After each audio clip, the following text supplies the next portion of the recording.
Today, how global banks hold all the cards.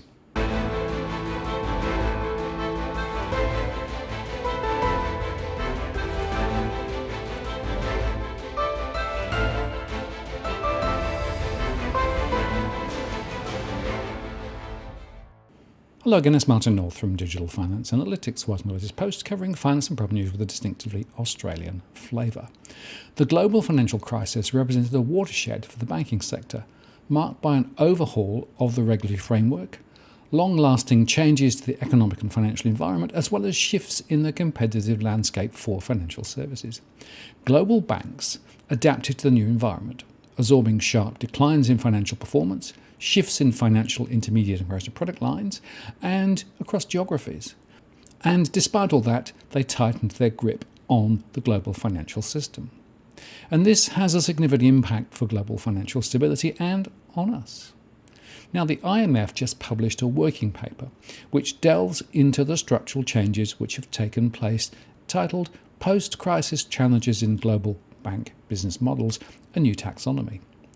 Note that the IMF working papers describe research in progress by the authors and are published to elicit comment and to encourage debate. The views expressed in the IMF working papers are those of the authors and therefore don't necessarily represent the views of the IMF, its board, or management.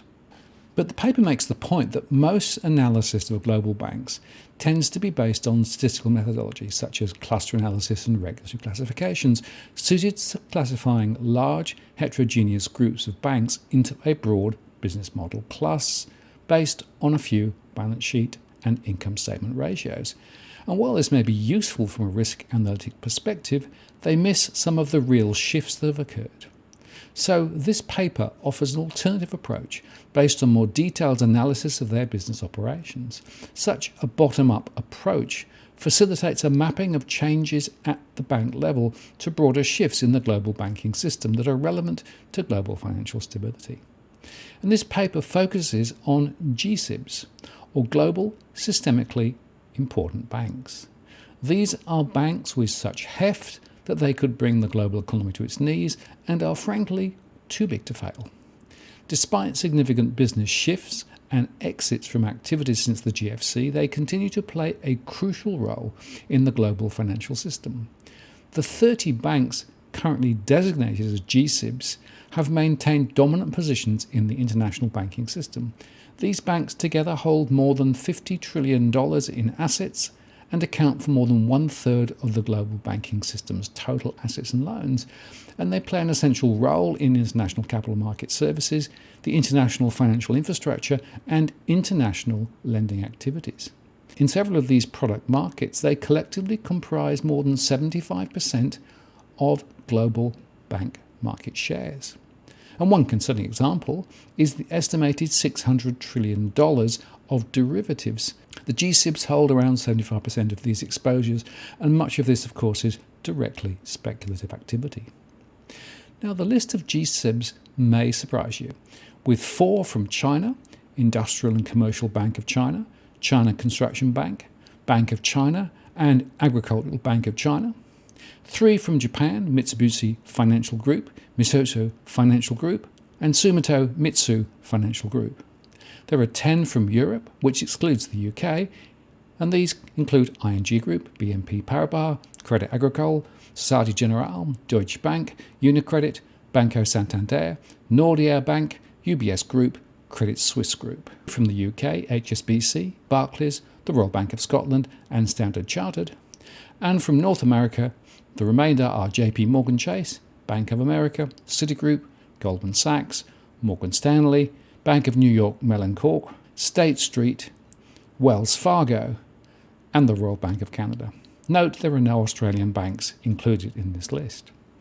But these 30 GSIBs control collectively more than 970 subsidiaries. And the subsidiaries are categorised by the nature of banking into 3 groups: banking, 760, markets, 160, and wealth management, 50. They're also categorised by geography into either domestic, 270, or foreign, 700 subsidiaries. Now, whether the subsidiary is operating in the same country, jurisdiction of the parent GSIB. The paper then looked at a number of dimensions across these GSIBs. The first was the lines of business. across 6 categories. These included consumer banking, predominantly personal financial services banking, mainly for households, wealth management, private banking, funds management and insurance, commercial banking, which is lending to small and medium enterprises. Note that many banks allocate this across corporate and consumer banking. Corporate banking, which includes lending to corporate customers, particularly large corporates. And many banks also include in this category investment banking services such as underwriting and corporate advisory. Markets, including both revenue from brokerage across all instruments, equities, fixed income, currencies, commodities, and related gains and losses on trading positions, and then transaction services including payments, cash management, and settlement and clearing services, mainly for corporate and financial institution customers. And the IMF presented the results by splitting these 30 GSIBs into several groupings, 3 smaller clusters of narrower strategies, investment banks, transaction banks, and wealth managers, and 2 clusters of broader strategies, 4 corporate banks and 8 consumer banks, and a large cluster of 12 universal banks. The second dimension was geography. First, each bank's revenues are split between its home market and revenues by 4 broader geographic regions: North America, Europe, Middle East and Africa, Latin America and Asia Pacific. Thresholds are then set to classify geographic orientation. Specifically, local banks are those that derive more than 80% of revenues from their home country markets. Global banks generate significant revenues across 2 or 3 broad regions, and regional banks are those which are neither local nor global and derive a high proportion of revenues from their home region. Nearly 2/3 of GSIBs are global. Some banks, for example Standard Chartered and HSBC, have no readily identifiable single home market. There are also several local banks included among the GSIBs, mainly due to their size, like Chinese banks, Bank of America and Wells Fargo in the US. Between these 2 extremes, there is considerable variation combining the 2 dimensions above, along with the total assets ascribable to each group. Using this grouping of business models, more than half of the GSIB assets are universal banks, followed by a quarter of assets in consumer banks. And banks with narrower strategies account for less than 20% of GSIB assets. From the geographic perspective, global banks account for about half of GSIB assets, while 1/3 of GSIB assets are local banks and 1/5 regional banks. The IMF paper then looks at other dimensions, including funding, but I'm not going to discuss that here. But their conclusions are significant. Banks have made substantial adjustments in bank business models in the wake of the GFC. Profitability across all categories of business models are lower than pre-crisis, with the largest decline in returns found in investment banks and corporate bank models, which were hardest hit in the crisis and faced the most significant regulatory tightening in response. 8 GSIBs, over a quarter, have altered their business mix sufficient to migrate to a different business model. Some banks have shifted business model shifts from market-based services towards personal financial services.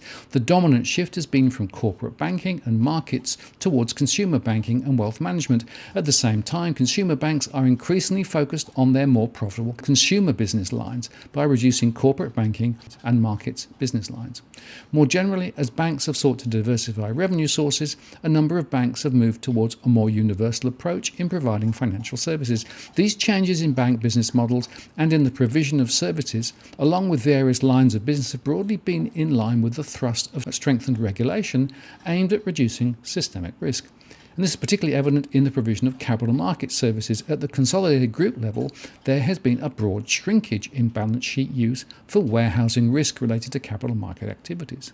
And market risk intensity for GSIBs has declined by roughly half since its peak in 2008. Adjustment in bank business models are ongoing, and there are new challenges to entity structures for funding of models for organising international activities of global banks, due in part to increasing regulatory focus on liquidity and resolution requirements. The international wholesale model may be more vulnerable given its reliance on the flexible cross-border flows of wholesale funding among international branches.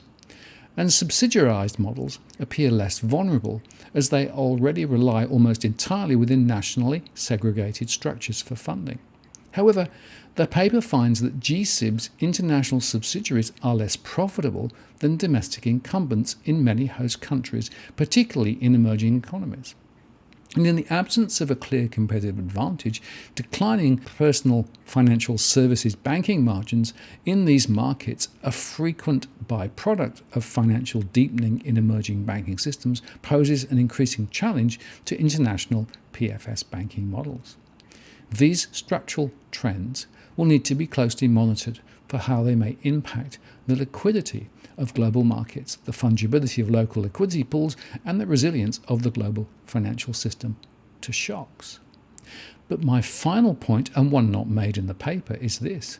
These GSIBs have a stranglehold on global finance, and given their market presence, with some lines controlling more than 75% of services, regulators and central banks are going to face an uphill task. Indeed, the events of the last year, where the Fed switched from a rising rate scenario, remember the market falls at the end of last year, to cutting rates, and the resurrection of repo market activity to provide liquidity to the system, are examples where markets won over central bankers. The undue influence of a small number of large financial players is likely to continue to the detriment of ordinary people. GSIBs will continue to look after their own interests, not ours. I'm Martin North from Digital Finance Analytics. Many thanks for watching, and I'll see you again next time.